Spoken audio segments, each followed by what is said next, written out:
Iran has received massive support and love from many nations worldwide as they protest their government and risk their lives for a chance to change their reality and build a better future for themselves.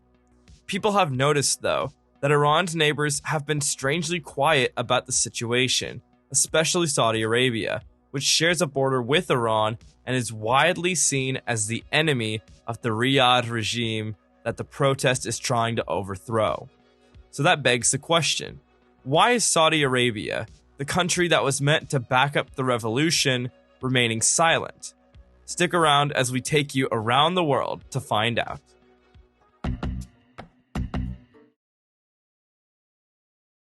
Since September 16, 2022, the ongoing Iran protest, also called the Mahsa Amini protest, has taken the world by storm. Iranians have finally stood up to protest the region's economic crisis, lack of freedom of speech, lack of respect for women's rights, and brutal killings. The protest began on July 15, 2021, because people were upset about the lack of water and the crisis. However, the police responded quickly with violence and brutality. But in November 2021, there were more protests because of the water shortage and strikes because the economy was getting worse. The current protests began in Tehran on September 16th of 2022 in response to the death of Mahsa Amini, a 22-year-old from Saqqez who had been imprisoned by the Guidance Patrol for wearing an improper hijab. Eyewitness reports say that Iranian authorities mercilessly assaulted her after her detention, which ultimately led to her death. The administration, however, disputed this, and as a result, the protests began. To protest, Iranian women took to the street to disobey the hijab legislation by setting fire to their hijabs while singing and chanting. The protests, however, have taken a tragic turn, with over 530 recorded deaths linked to the movement and another 145 confirmed. As a result of the protest and the arrest of around 18,000 protesters, the world has taken notice of the protest, with most nations frowning on how the government is handling the issue and supporting the people. With the world watching the Iranian government and following the development of the protest, many have begun to point fingers at the Saudi Arabian government and wonder why they have remained silent without even releasing as much as an official statement on the unrest that has plagued their neighboring country. Many people around the world expected the Saudi government to support the revolution to remove the current Iranian government, which is at odds with the Saudis on issues such as the interpretation of Islam, leadership aspirations in the Islamic world, oil export policy, and relations with the US and other Western countries.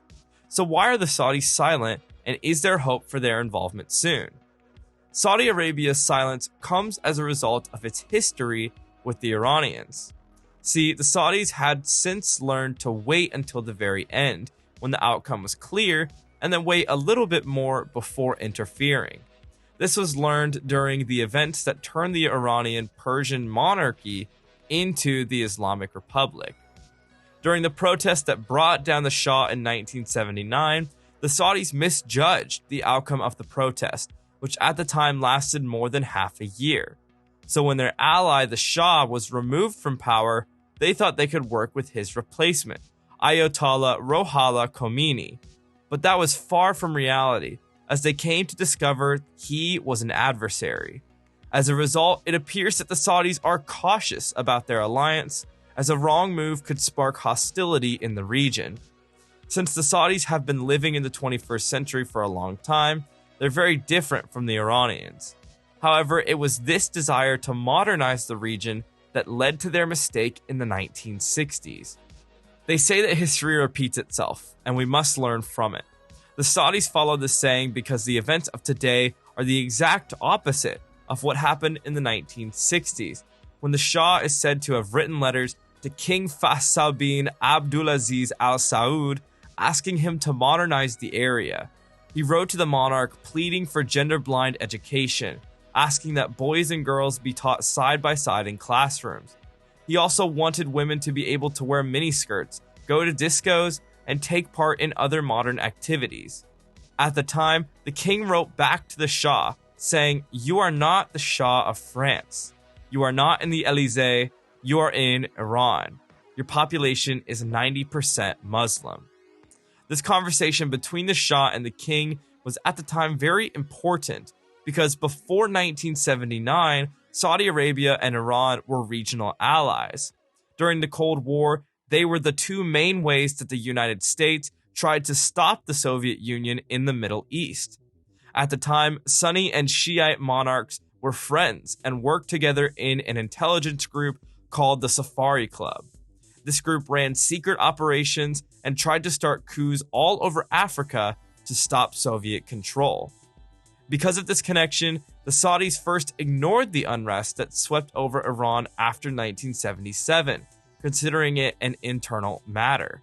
However, both Riyadh and Washington were concerned that if the Shah were to be overthrown, a pro-Soviet administration headed by leftists and nationalists would come to power.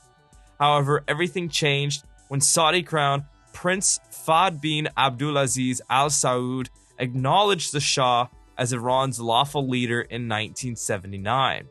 In a turn of events, the Shah resigned in mid-January, and Khomeini returned to Tehran 2 weeks later. The secular revolutionaries then thought they could use the Ayatollah's religious followers to get power, but they were wrong. Khomeini took over the region and turned Iran into the Islamic Republic we know today. Following Khomeini's triumph, Saudis were happy that a religious believer would control the country rather than a Marxist revolutionary. Their joy, however, was short-lived, as Khomeini became a thorn in their side. Soon after Khomeini's triumph, the Saudis were faced with a revolution led by religious extremists. It grew so serious that in November 1979, religious zealots attacked the Holy Mosque in Mecca for 2 weeks. This happened when Saudi Arabia began to loosen its norms and taboos, and the government had just introduced television and cinema. Because of the attacks, the country went back to its conservative roots, and people were afraid of becoming like the Shah. The House of Saud placed its future on Sunni conservatism, giving the clergy more authority and money for the religious police. However, Khomeini still had something up his sleeve, because after the attack and Saudi reform, the Ayatollah used religion as a weapon to spread the Islamic Revolution and challenge the House of Saud's control over the Muslim world. This surprise transition from ally to foe scared the Saudis and made them dread public uprisings, a sentiment that continues today. To counter Iran's power, the Saudis supported ultra-Orthodox Sunni Islam from Egypt to Pakistan. This made the Saudis the leaders of the Muslim world and stopped the Ayatollah Iranian revolution from spreading. The Saudis still feel this fear, which is why they never talk about the protests and unrest that are happening in Iran right now. Although Saudi Arabia and its neighbors would welcome a change of leadership in Iran, the uncertainty of the situation has caused them to hold on to the lessons learned from history and not choose sides. Even though the Saudi government has said nothing about the protest, it is thought that behind the scenes, they have taken a more active role. This is shown by reports that the Saudi royal court is funding Iran International, a Persian TV channel based in London that was started in 2017 as an opposition station and is now sending images of the protests back into Iran. Even though satellite dishes are technically illegal in the area, Iran International has become an important source of news for people in Iran, Iranians living abroad, and people all over the world. Young people throughout the world are fighting for the Iranian people's rights on social media, and international leaders are doing the same from their offices as the protests continue. And although the results of this protest are still uncertain, we can say with certainty that this uprising will go down in history as a pivotal moment for the area. We can only hope it ushers in a new age of freedom for the people who live there. To that end, what do you think? How well do you think Saudi Arabia has handled this protest? Or do you think they need to be more proactive? Leave your thoughts in the comment section below. Also, don't forget to like and subscribe for more content from around the world. And if you enjoyed this video as much as we did, check out this next one.